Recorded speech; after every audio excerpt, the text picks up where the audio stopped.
안녕하세요. 역사는 히스토리 이야기죠. 역사를 이야기로 풀어보는 이기현의 하이스토리 시간입니다.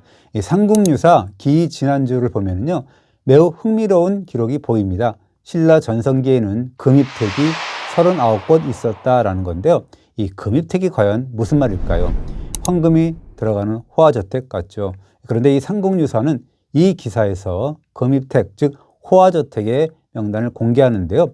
그 중에 특히 눈에 띄는 금입택이 포함되어 있습니다. 바로 김유신의 종갓집이라고 명시한 제매정택인데요. 먼저 한번 생각을 해볼까요? 이 금입택은 어떤 집을 가리키는 표현일까요? 이 삼국유사를 편찬한 이런 스님은 부잣집의 호화저택이라고 하는 표현에 부윤대택이라고 하는 주석을 달아놓았습니다.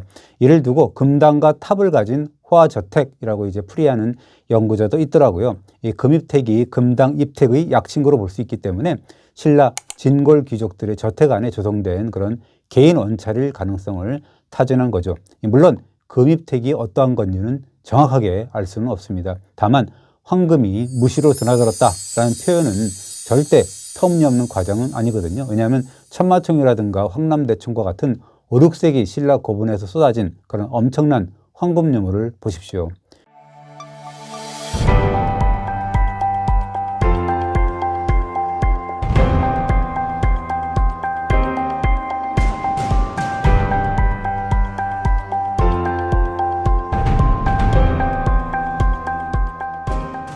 그뿐입니까? 중세 아랍의 지리학자이자 여행가인 이드리시는 신라에서는 황금이 너무 흔해서 개의 사슬이나 원숭이의 목태까지도 황금으로 만든다라고 표현했고요. 아랍의 사학자인 마크디시는 신라인들은 집을 비단과 금실로 수놓은 천으로 단장한다. 밥을 먹을 때도 황금 그릇을 사용한다라고 했거든요. 그렇다면 삼국유사에 등장하는 금입택 단어도 허투루 볼 수는 없겠네요. 그냥 부잣집을 지칭하는 것이 아니라 문자 그대로 황금이 쏟아져 들어가는 집 혹은 황금으로 잔뜩 치장한 호화저택을 의미한다라고 볼 수 있다는 얘기죠. 그리고 화랑세기 염장공조를 보면은요, 수상한 기록이 보입니다. 염장공은 화랑의 우두머리인 제17대 풍월주인데요. 뭐라고 써있냐면요, 공의 집인 수망택에 금이 홍수처럼 들어간다라는 기사가 보이네요. 이 수망택은 삼국유사에 나오는 39개 금입택 중에 하나거든요. 이 풍월주의 저택에 황금이 그렇게 쏟아져 들어갔다고 하는 얘기니까 얼마나 엄청난 부를 축적했다는 얘기입니까? 중국 측 기록인 신당서 신라조를 보면요, 이 신라의 재상가는 녹이 끊이지 않는다. 노비가 3,000명에 이르고 갑옷 입은 병사와 소, 말, 돼지의 숫자도 그만큼 하다라고 했습니다. 그리고 그뿐이 아니고요, 경국 문경의 봉암사, 지증대사 탑비를 보면요, 지증대사가 사찰에 기증한 그런 개인 소유의 토지가 500개이라고 했거든요. 지증대사는 9살 때 출가한 분이거든요. 그런 스님이 자력으로 재산을 모았을 리는 만무하죠.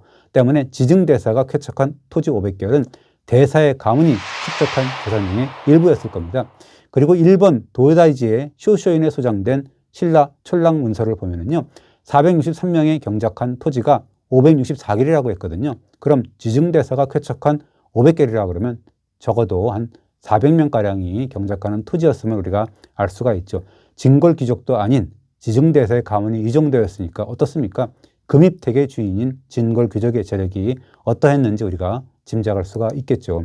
그리고 전남 장흥 보림사에 있는 보조선사 탑비도 의미심장한데요.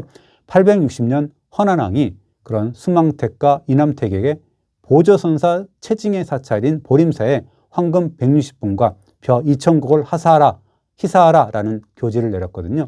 이 황금 160분이 어느 정도인지는 알 수 없는데요. 다만 벼 2,000곡은 요즘에 3,000에서 4,000 가마에 이른 막대한 양이라고 합니다. 임금이 그 두 금입택 가문에게 거액의 기부금을 강요했다는 이야기죠. 임금이 존경하는 스님에게 보내라고 했기 때문에 지금 따지면 어떻게 보면 탄핵의 대상이 됐겠죠. 이 외에도 신라 사회가 얼마나 호화로웠는지는 그렇게 알 수 있는 또 분명한 기록이 있습니다. 834년에 흥덕왕이 백성들이 해의 명품만 찾는다라고 개탄하면서 사치 금지령을 내렸다라는 기록이 삼국사기에 보입니다. 당대 신라인들의 사치는 극에 달했습니다. 금은실과 인도산 공작꼬리, 그 다음에 캄보디아산 비치모로 만든 허리띠하고요, 페르시아산 에메랄드로 만든 또 알알이 상감한 그런 머리빗, 그리고 보르네오와 필리핀에서 잡은 거북 등껍질과 같은 것으로 만든 관 등을 썼다고 합니다.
요즘에 자가용에 해당되는 마차의 치장에도 열을 올렸는데요. 여기에 인도 및 스리랑카산 목재인 자단과 베트남산 침양으로 마차를 튜닝하는 자들도 많았다고 합니다. 이 흥덕왕은 특단의 조치를 내리게 되죠. 골품에 따라서 주택의 외양과 침대를 포함한 가구와 인테리어, 그다음에 마차, 말한장 등의 규정을 또 엄격하게 해놓습니다. 그러면서 만약에 죄를 저지르면 그에 상응하는 처벌을 내리겠다라고 으름장을 놓았다고 합니다. 그렇다면 이 금입택 또한 정말로 황금이 무시로 들어간 집이라고 해도 틀렸다고 할 수는 없겠죠. 그럼 여기서 앞에서 언급한 김유신 가문은 어떨까요? 삼국유사에 등장하는 금입택 가운데 굳이 소유자를 명시한 것이 바로 김유신의 제매정인데요. 이 제매정은 집안에 있는 우물을 근거로 지은 이름이죠. 이 우물과 관련해서는 또 전설과 같은 이야기가 전해져 내려옵니다. 645년에 김유신이 매르포성, 즉 거창을 공격한 백제군을 물리치고 개선하다가 곧바로 백제의 반격을 받았다라는 또 급보를 받게 되는데요.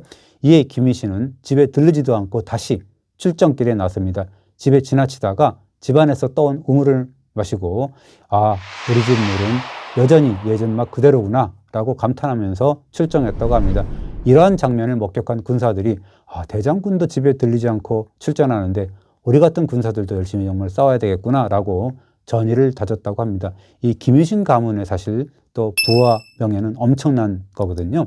우선 그 김유신의 증조부인 김구해가 누구냐? 금강가의 마지막 임금인 구영왕이거든요. 이 구영왕은 532년에 금강가의 창고에 보물을 들고 신라에 또 항복을 하게 되죠.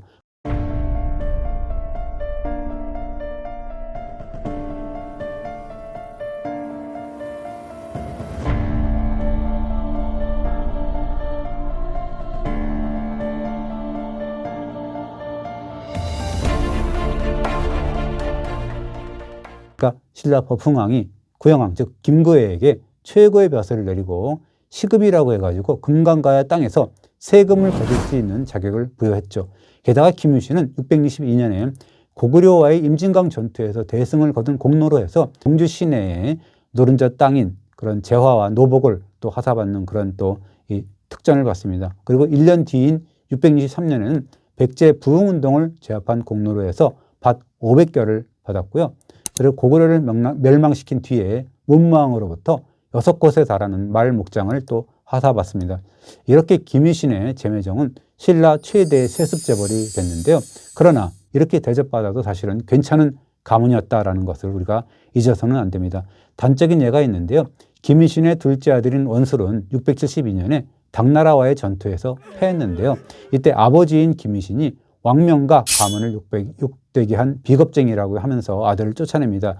그 시골로 응거한 원술은 아버지가 죽은 뒤에야 비로소 이제 어머니를 찾아오는데요. 그러나 어머니는 그 아버지가 버린 아들을 내가 어찌 받아들이겠냐라고 하면서 다시 또 내쳤다고 합니다. 가슴에 한을 품은 원술은 당나라군을 몰아내는데 결정적인 계기가 된 그런 내소성 전투에서 혁혁한 공을 세우게 되거든요. 하지만 그런 뒤에도 원술은 부모의 인정을 받지 못한 못난 아들이라고 하면서 평생 처해에 묻혀서 살았다고 합니다. 이런 생각이 듭니다. 만약 김유신 가문의 금입택인 제매정이 문자 그대로 제물로 사는 우물의 의미로만 끝났다면 어떻게 되었을까요? 김유신 가문은 그저 돈만 줬는 그 신라판 재벌가로만 끝났을 겁니다. 그러나 지금까지 살펴봤듯이 제매정에는 공동체의 가치를 지키는 진정한 명문가의 정신이 녹아있습니다. 2017년 제매정터에서 갑옷이 한 점 발견됐는데요. 비록 김유신 장군의 것이 아닐 가능성은 많지만 어떻습니까? 돈만 추구하지 않았던 신라판 노블레스 오블레주 가문의 상징 유물이라고 하면 그 또한 필설로 닿을 수 없는 그런 문화유산이겠죠. 이번 주도 잘 보셨다면 구독 눌러주시고요. 좋아요도 부탁드리겠습니다. 감사합니다.